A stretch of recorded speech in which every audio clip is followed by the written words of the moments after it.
नमस्कार दोस्तों। आज तारीख 11 जनवरी 2026 दिन रविवार, हिंदी तिथि अष्टमी। आइए जानते हैं आज की देश और दुनिया की 25 सिलेक्टेड काम की और महत्वपूर्ण बड़ी खबरों को सिर्फ 15 मिनट में। पर अभी तक आपने इस वीडियो को लाइक नहीं किया है तो लाइक कर दीजिए और चैनल पर नए हैं तो सब्सक्राइब कर ले। चलिए शुरू करते हैं आज की पहली खबर। कानपुर के नाबालिग शोषण मामले में पुलिस की लापरवाही पर अदालत ने सख्त नाराजगी जताई है। शुरुआती जांच में पीड़िता के बयान के बावजूद पॉक्सो एक्ट नहीं लगाया गया, जिस पर कोर्ट ने सवाल उठाए।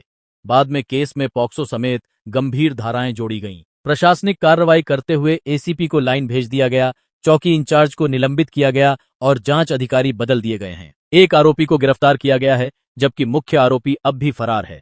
पुलिस का कहना है कि मामले की निष्पक्ष जांच की जा रही है और जल्द गिरफ्तारी होगी। चलिए बढ़ते हैं अगली खबर की ओर। साल 2026 का पहले चंद्र ग्रहण लूनर एक्लिप्स का दिनांक 3 मार्च 2026 तय हो गया है, जो फाल्गुन पूर्णिमा के दिन यानी होली के ठीक पहले लगेगा। यह ग्रहण खंडग्रास आंशिक चंद्र ग्रहण होगा और भारत से आंशिक रूप से दिखाई देगा। खासकर चंद्रोदय चांद के उगने के समय दिखाई पड़ने की संभावना है। इसकी वजह से सुतक काल धार्मिक दृष्टि से ग्रहण से पहले का काल भी मान्य होगा। यह वैज्ञानिकों के अनुसार ग्रहण के दौरान चांद पृथ्वी की छाया के साथ एक दृश्यमान खगोलीय घटना के रूप में चमकेगा। यह भारत समेत एशिया तथा अन्य हिस्सों में देखा जा सकेगा।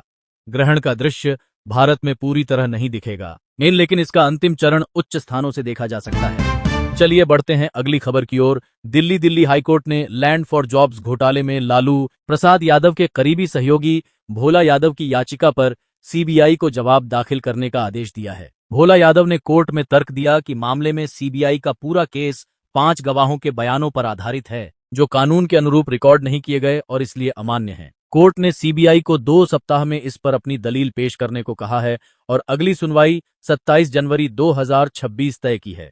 चलिए बढ़ते हैं अगली खबर की ओर। प्रधानमंत्री नरेंद्र मोदी 10 से 11 जनवरी 2026 को गुजरात के सोमनाथ की यात्रा पर रहेंगे और वहां आयोजित हो रहे सोमनाथ स्वाभिमान पर्व में भाग लेंगे। अगले दिनों वे ओंकार मंत्र जाप, ड्रोन शो, शौर्य यात्रा और सोमनाथ मंदिर में दर्शन करेंगे। सोमनाथ स्वाभिमान पर्व 8 जनवरी से 11 जनवरी तक चलेगा और यह भारत के ऐतिहासिक गौरव और सांस्कृतिक विरासत को सम्मान देने के लिहाज से मनाया जा रहा है। यह कार्यक्रम 1026 ईस्वी में सोमनाथ मंदिर पर हुए आक्रमण की 1000वीं वर्षगांठ का स्मरण भी है। चलिए बढ़ते हैं अगली खबर की ओर। उत्तराखंड के अंकिता भंडारी हत्याकांड में नया मोड़ आया है। 2022 में ऋषिकेश के एक रिजॉर्ट में 19 साल की अंकिता की हत्या के मामले में पहले दोषियों को उम्र कैद की सजा मिल चुकी है, लेकिन अब वीआईपी एंगल और जांच को लेकर विवाद तेज हो गया है। कई लोगों का आरोप है कि केस में एक प्रभावशाली व्यक्ति का नाम भी जुड़ा था, जिसका सही से पता नहीं लगाया गया। उनके पिता समेत प्रदर्शनकारी निष्पक्ष जांच की मांग कर रहे थे, जिस पर सीएम पुष्कर सिंह धामी ने सीबीआई जांच की सिफारिश कर दी है ताकि पूरे मामले की गहराई से जांच हो सके। चलिए बढ़ते हैं अगली खबर की ओर। भारतीय क्रिकेट के कप्तान शुभमन गिल ने 2026 टी20 वर्ल्ड कप टीम से बाहर किए जाने पर अपनी चुप्पी तोड़ दी है। गिल, जो टी20 टीम के उपकप्तान भी थे, को खराब फॉर्म और टीम संतुलन के कारण विश्व कप स्क्वाड में जगह नहीं मिली। उन्होंने चयनकर्ताओं के फैसले का सम्मान करते हुए कहा कि वह वहीं हैं जहां उन्हें होना चाहिए और टीम को गुड लुक कहा। गिल अब न्यूजीलैंड के खिलाफ प्रथम ओडीआई सीरीज पर फोकस कर रहे हैं और भविष्य में प्रदर्शन से वापसी करने का इरादा जताया है। चलिए बढ़ते हैं अगली खबर की ओर। उत्तर प्रदेश में मतदाता सूची से लगभग 1.93 करोड़ मतदाताओं के फीडबैक में लॉजिकल एरर पाए गए हैं, जिनमें से करीब 83 लाख के पिता के नाम रिकॉर्ड से मेल नहीं खा रहे हैं। यह विसंगति विशेष गहन पुनरीक्षण SIR प्रक्रिया के तहत उजागर हुई है और इसमें नोबेल विजेता अमर्त्य सेन जैसे नामों से जुड़ी त्रुटियां भी सामने आई हैं। प्रशासन अब इन त्रुटियों की जांच और सुधार के लिए कदम उठा रहा है ताकि मतदाता सूची को अधिक सटीक और अद्यतन बनाया जा सके। चलिए बढ़ते हैं अगली खबर की ओर। लखनऊ के किंग जॉर्ज मेडिकल यूनिवर्सिटी में चर्चित धर्मांतरण और शोषण के मामले में पुलिस ने डॉक्टर रमीज मलिक को गिरफ्तार कर लिया है। वह कई गंभीर आरोपों का सामना कर रहा है, जिसमें एक महिला छात्रा से धोखे से शादी का वादा करके शारीरिक शोषण, अनिश्चित गर्भपतन के लिए दबाव और धर्म परिवर्तन के प्रयास शामिल हैं। पुलिस ने उसके खिलाफ पहले 50,000 रुपए का इनाम भी घोषित किया था और वह दिसंबर के अंत से फरार था, लेकिन अब उसे लखनऊ से हिरासत में ले लिया गया है। जांच जारी है और आरोपी पर कई धाराओं के तहत केस दर्ज है। चलिए बढ़ते हैं अगली खबर की ओर। अमेरिका ने संकेत दिया है कि वह विशेष रूप से नियंत्रण वाले फ्रेमवर्क के तहत भारत को वेनेजुएला का कच्चा तेल खरीदने की अनुमति दे सकता है। इससे पहले भारत कई सालों तक वेनेजुएला के भारी कच्चे तेल का एक बड़ा खरीदार रहा था, लेकिन अमेरिकी प्रतिबंधों के कारण यह व्यापार ठप हो गया था। हाल में व्हाइट हाउस के एक वरिष्ठ अधिकारी ने कहा कि अमेरिका इस व्यवस्था को अंतिम रूप दे रहा है ताकि वेनेजुएला का तेल फिर वैश्विक बाजार में बिक सके और भारत जैसी अर्थव्यवस्थाओं को ऊर्जा सुरक्षा का विकल्प मिल सके। इस प्रस्ताव के तहत अमेरिका वेनेजुएला के तेल की बिक्री पर निगरानी रखेगा और संभावना है कि 30 से 50 मिलियन बैरल के भंडार से शुरुआत होगी। चलिए बढ़ते हैं अगली खबर की ओर। राजस्थान के जयपुर में एक सड़क हादसे में तेज रफ्तार कार ऑडी ने नियंत्रण खो दिया और भीड़ को कुचल दिया, जिससे लगभग 16 लोग घायल हुए और कम से कम एक व्यक्ति की मौत हो गई है। यह घटना मानसरोवर इलाके के खरबाज सर्कल के पास हुई, जहां कार तेज गति से चलती हुई सीसीटीवी में कैद हुई। हादसे के बाद घायल लोगों को पास के अस्पतालों में भर्ती कराया गया है और पुलिस मामले की जांच कर रही है। हादसा शहर में सड़क सुरक्षा और लापरवाही के मुद्दे पर एक बार फिर चिंता बढ़ा रहा है। चलिए बढ़ते हैं अगली खबर की ओर। पश्चिम बंगाल में सियासी तनाव और केंद्रीय जांच एजेंसी के बीच टकराव के बीच शुवेंदु अधिकारी ने मुख्यमंत्री ममता बनर्जी को कानूनी नोटिस भेजा है। अधिकारी ने बनर्जी से कहा कि उन्होंने कोयला घोटाले से जुड़े अपने आरोपों के समर्थन में कोई सबूत नहीं दिए, इसलिए 72 घंटे के भीतर प्रमाण पेश करने को कहा है, अन्यथा वे मानहानि डिफेमेशन का मुकदमा करेंगे। यह नोटिस बनर्जी के उस बयान के बाद आया है जिसमें उन्होंने अधिकारी और केंद्रीय गृह मंत्री पर घोटाले से जुड़े होने का आरोप लगाया था, जिससे दोनों दलों के बीच विवाद और बढ़ गया है। चलिए बढ़ते हैं अगली खबर की ओर। अमेरिकी राष्ट्रपति डोनाल्ड ट्रंप ने कहा है कि वह ग्रीनलैंड को नियंत्रण में लेने के लिए कदम उठाना चाहते हैं ताकि रूस या चीन वहां कब्जा न करें, क्योंकि वे अपना पड़ोसी नहीं बन सकते। ट्रंप ने यह बयान व्हाइट हाउस में तेल और गैस कंपनी अधिकारियों से बातचीत के दौरान दिया, जिसमें उन्होंने कहा कि अगर अमेरिका ग्रीनलैंड को नहीं लेता तो रूस या चीन वहां प्रभाव जमाएंगे। उन्होंने जोर देकर कहा कि अमेरिका, चाहे वे पसंद करें या न करें, कार्रवाई करेगा और ग्रीनलैंड की रणनीतिक स्थिति को अपने राष्ट्रीय सुरक्षा हित से जोड़ा। यूरोपीय नेताओं और डेनमार्क ने इस विचार का विरोध किया है और ग्रीनलैंड की स्वायत्तता का सम्मान करने पर जोर दिया है। चलिए बढ़ते हैं अगली खबर की ओर।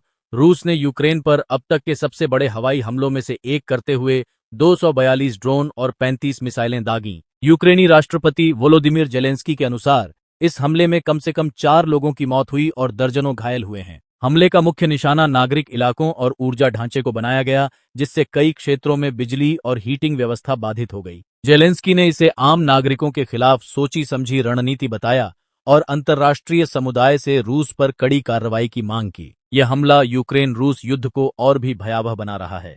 चलिए बढ़ते हैं अगली खबर की ओर। भाजपा नेता संजय सरावगी ने लालू परिवार पर तीखा हमला बोलते हुए कहा कि उन्होंने बिहार के साथ विश्वासघात किया है। उन्होंने कहा कि कानून से कोई भी ऊपर नहीं होता और यह मामला गरीबों व युवाओं के अधिकारों से जुड़ा है। सरावगी के अनुसार जिन लोगों ने सत्ता में रहते हुए जनता के हक छीने, उन्हें अब जवाब देना होगा। उन्होंने यह भी कहा कि बिहार की जनता अब जागरूक है और भ्रष्टाचार व परिवारवाद को स्वीकार नहीं करेगी। भाजपा नेता ने भरोसा जताया कि न्यायिक प्रक्रिया निष्पक्ष होगी और सच्चाई सामने आएगी। चलिए बढ़ते हैं अगली खबर की ओर। CDS chief of defence staff ने कहा है कि ऑपरेशन सिंदूर रुका जरूर है, लेकिन खत्म नहीं हुआ है। उन्होंने साफ किया कि इस ऑपरेशन में पाकिस्तान को भारी नुकसान उठाना पड़ा और वह रणनीतिक रूप से कमजोर साबित हुआ। सीडीएस ने बताया कि भविष्य में किसी भी इमरजेंसी जैसे हालात से निपटने के लिए भारत एक स्टैंडर्ड ऑपरेटिंग सिस्टम विकसित कर रहा है, जिससे सेना, वायुसेना और नौसेना के बीच बेहतर समन्वय हो सके। उन्होंने कहा कि देश की सुरक्षा सर्वोच्च प्राथमिकता है और जरूरत पड़ने पर निर्णायक कार्रवाई की जाएगी। चलिए बढ़ते हैं अगली खबर की ओर। राजस्थान में मौसम ने एक बार फिर करवट ली है। कई जिलों में बारिश के साथ ओले गिरने से शीतलहर और तेज हो गई है। जैसलमेर में ओलावृष्टि के बाद गाड़ियों और सड़कों पर बर्फ की परत जम गई, जिससे जनजीवन प्रभावित हुआ। ठंड बढ़ने के कारण प्रदेश के 25 जिलों में स्कूल बंद रखे गए। मौसम विभाग ने बताया कि पश्चिमी विक्षोभ के असर से अगले कुछ दिनों तक तापमान में गिरावट बनी रह सकती है। किसानों को फसलों को नुकसान की आशंका है, जबकि प्रशासन ने लोगों से सतर्क रहने की अपील की है। चलिए बढ़ते हैं अगली खबर की ओर। झारखंड और ओडिशा सीमा पर एक खूनी हाथी ने भारी दहशत फैला रखी है। अब तक इस हाथी के हमलों में 22 लोगों की मौत हो चुकी है। ताजा जानकारी के अनुसार यह हाथी ओडिशा से वापस चाईबासा की ओर लौट आया है, जिससे ग्रामीणों में डर और बढ़ गया है। वन विभाग ने इलाके को अलर्ट पर रखा है और हाथी को ट्रैंकुलाइज कर पकड़ने की तैयारी शुरू कर दी गई है। विशेषज्ञों की टीम मौके पर तैनात है ताकि हाथी को सुरक्षित तरीके से काबू में किया जा सके और लोगों की जान बचाई जा सके। चलिए बढ़ते हैं अगली खबर की ओर। रूस के दबाव के बाद अमेरिका ने 2 नागरिकों को रिहा कर दिया है, जबकि 3 भारतीय क्रू मेंबर अब भी हिरासत में हैं। यह मामला उन तेल टैंकरों से जुड़ा है जिन्हें अमेरिका ने बीते 3 दिनों में जब्त किया है। रिपोर्ट के मुताबिक अमेरिका ने अब तक 5 तेल टैंकरों को कब्जे में लिया है, जिन पर प्रतिबंधों के उल्लंघन का आरोप है। इन जहाजों पर कई देशों के नागरिक काम कर रहे थे, जिनमें भारतीय क्रू भी शामिल हैं। भारत सरकार इस मामले पर लगातार नजर बनाए हुए है और अपने नागरिकों की सुरक्षित रिहाई के लिए कूटनीतिक प्रयास कर रही है। चलिए बढ़ते हैं अगली खबर की ओर। शेयर बाजार में आज भारी गिरावट देखने को मिली। सेंसेक्स 604 अंक टूटकर 83,576 के स्तर पर बंद हुआ, जबकि निफ्टी 193 अंक गिरकर 25,683 पर आ गया। बाजार में सबसे ज्यादा दबाव ऑटो और रियल्टी सेक्टर के शेयरों पर देखने को मिला, जहां जमकर बिकवाली हुई। निवेशकों में वैश्विक संकेतों और मुनाफा वसूली के चलते सतर्कता नजर आई। बैंकिंग और आईटी शेयरों में भी सीमित कमजोरी दर्ज की गई। बाजार जानकारों का कहना है कि आने वाले दिनों में विदेशी निवेशकों की गतिविधियां और अंतर्राष्ट्रीय बाजारों की चाल भारतीय शेयर बाजार की दिशा तय करेंगी। चलिए बढ़ते हैं अगली खबर की ओर। दिल्ली सरकार ने शहर की पानी आपूर्ति सुधारने के लिए बड़ा कदम उठाया है। राजधानी में लगभग 7,000 किलोमीटर की पुरानी पानी पाइपलाइन को बदलने का निर्णय लिया गया है। इस ऑपरेशन का मकसद टूटे हुए नेटवर्क को ठीक कर पानी की बर्बादी रोकना, जल आपूर्ति की गुणवत्ता सुधारना और रोजमर्रा के पानी कटौती की समस्या को समाप्त करना है। इसके तहत पुराने लोहे और मिट्टी के पाइपों की जगह नए पीवीसी और डक्टाइल आयरन पाइप लगाए जाएंगे। अधिकारियों ने बताया कि यह योजना चरणबद्ध तरीके से पूरी की जाएगी और उसके बाद पानी की कमी तथा लीकेज में भारी कमी आने की उम्मीद है। चलिए बढ़ते हैं अगली खबर की ओर। आवारा कुत्तों के मुद्दे पर सुप्रीम कोर्ट में सुनवाई के दौरान अभिनेत्री शर्मिला टैगोर के वकील ने दलील दी कि दिल्ली के एम्स परिसर में मौजूद कुत्तों ने किसी को नुकसान नहीं पहुंचाया है। इस पर कोर्ट ने सख्त टिप्पणी करते हुए कहा कि यह कुत्तों की महानता नहीं बल्कि प्रशासन की जिम्मेदारी का मामला है। जजों ने स्पष्ट किया कि लोगों की सुरक्षा सर्वोपरि है और किसी भी तरह की लापरवाही स्वीकार नहीं की जा सकती। कोर्ट ने कहा कि शहरी इलाकों में आवारा कुत्तों की संख्या नियंत्रण और नागरिकों की सुरक्षा के लिए ठोस नीति बनाना जरूरी है, ताकि भविष्य में किसी तरह की अप्रिय घटना न हो। चलिए बढ़ते हैं अगली खबर की ओर। वेदांता ग्रुप के चेयरमैन अनिल अग्रवाल ने अपने बेटे अग्निवेश अग्रवाल के पिछले दिनों यूएस में निधन के बाद एक बड़ा फैसला दोहराया है। उन्होंने घोषणा की है कि वे अपने परिवार की कुल संपत्ति का 75% हिस्सा समाज और कल्याण कार्यों में दान करेंगे, जैसे वे पहले भी वादा कर चुके थे। यह निर्णय उन्होंने अपने बेटे के साथ किए गए वादे के अनुसार लिया है और अब बाकी जिंदगी सादगी से जीते हुए समाज के लिए समर्पित करेंगे। अनिल अग्रवाल की कुल नेटवर्थ लगभग 4.2 अरब डॉलर, करीब 35,000 करोड़ रुपए बताई जाती है। चलिए बढ़ते हैं अगली खबर की ओर। इंदौर में एआई वॉइस क्लोनिंग स्कैम का गंभीर मामला सामने आया है, जिसमें एक स्कूल की महिला शिक्षक की आवाज को नकली तरीके से क्लोन कर नकद ठगी की गई। अपराधी ने तकनीक का इस्तेमाल कर शिक्षक के बैंक क्लाइंट को कॉल किया और भेजे गए निर्देशों के आधार पर बैंक खाते से पैसे निकालवा लिए, जिससे पीड़ित को भारी आर्थिक नुकसान हुआ। यह घटना आर्टिफिशियल इंटेलिजेंस एआई आधारित वॉइस क्लोनिंग की बढ़ती खतरनाक दुहाई है। पुलिस ने मामला दर्ज कर जांच शुरू कर दी है और ऐसे तकनीकी स्कैम से सतर्क रहने की सलाह दी है। चलिए बढ़ते हैं अगली खबर की ओर। क्रिकेट उपकरण निर्माता कंपनी एसजी अपने बांग्लादेशी खिलाड़ियों के साथ सहयोग खत्म कर सकती है। ऐसा कहा जा रहा है कि टीम के तेज गेंदबाज मुस्ताफिजुर रहमान को लेकर हुए विवाद के बाद एसजी ने बांग्लादेश क्रिकेटरों के साथ स्पॉन्सरशिप संबंधों की समीक्षा शुरू कर दी है। रिपोर्ट्स के मुताबिक कंपनी इस मुद्दे को लेकर बैठकें कर रही है और तय कर सकती है कि आगे बांग्लादेश के खिलाड़ियों को समर्थन जारी रखा जाए या नहीं। यह फैसला सोशल मीडिया पर बांग्लादेश क्रिकेट प्रशंसकों और विशेषज्ञों के बीच चर्चा का विषय बन गया है। चलिए बढ़ते हैं अगली खबर की ओर। केरल के सबरीमाला मंदिर सोना चोरी मामले में सीआईडी एसआईटी ने मुख्य पुजारी तंत्री कंदारारू राजीवरू को गिरफ्तार किया है। आरोप है कि उन्होंने अनधिकृत रूप से मंदिर के सोने की परतों को हटाने रिप्लेटिंग की मंजूरी दी और मुख्य आरोपी उन्नीकृष्णन पोट्टी के साथ मिलीभगत की। यह कार्रवाई मंदिर से हजारों ग्राम सोना गायब होने की 2019 से चल रही जांच में हुई है, जिसमें अब तक कई अधिकारी और देवास्वोम बोर्ड के पूर्व सदस्य भी गिरफ्तार हो चुके हैं। राजीवरू को न्यायिक हिरासत में भेजा गया है और जांच में उसके पैसों के लेन देन समेत अन्य सबूतों पर भी फोकस किया जा रहा है।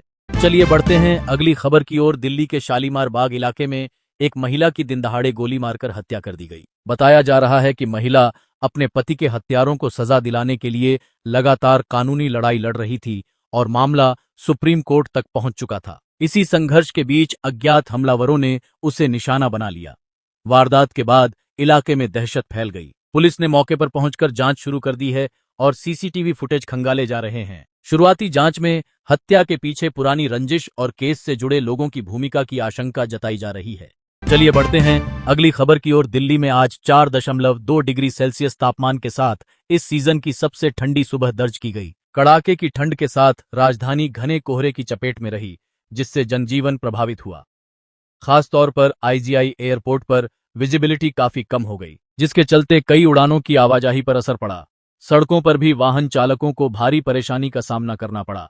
मौसम विभाग के अनुसार आने वाले दिनों में ठंड और बढ़ सकती है और कोहरे का प्रकोप जारी रहने की संभावना है। लोगों को सुबह शाम अतिरिक्त सावधानी बरतने की सलाह दी गई है।